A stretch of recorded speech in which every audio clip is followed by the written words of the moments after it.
Hello everybody, my name is Nathan Powell. I'm a registered behavior technician in Northern Virginia, and today I'm going to talk to you about verbal versus nonverbal children in ABA.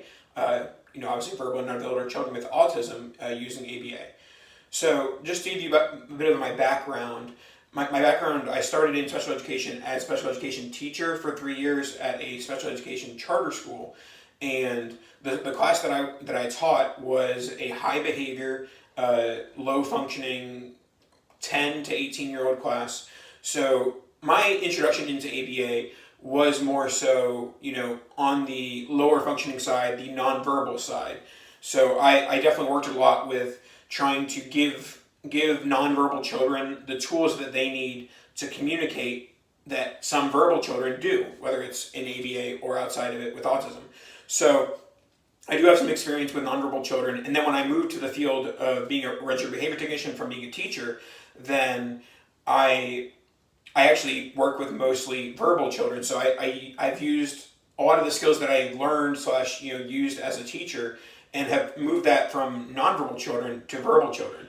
So nonverbal individuals often communicate by pointing, leading, or the majority of the time through their behavior. So this is how we have to kind of teach nonverbal children how to use their behavior in an appropriate manner. So while initially they might kick and scream and bite as a way of showing their frustration, we want them to communicate, whether it be through a PEX board or sign language or an iPad device.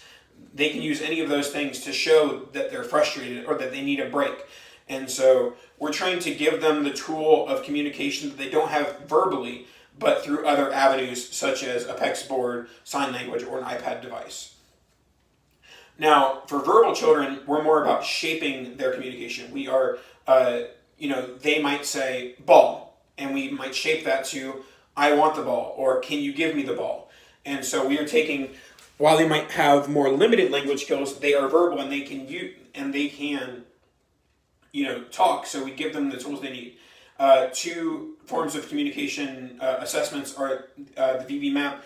VB-MAP is the Verbal Behavior Assessment and Placement Program based on the Skinner's verbal behavior theories, which specifically distills achievable IEP goals for the student and enables the assessment of basic language and learning skills, divides skill assessment into repertoire areas that can be reassessed to measure progress periodically. Functional communication training can be used for both verbal and nonverbal students. It is just taught in different ways.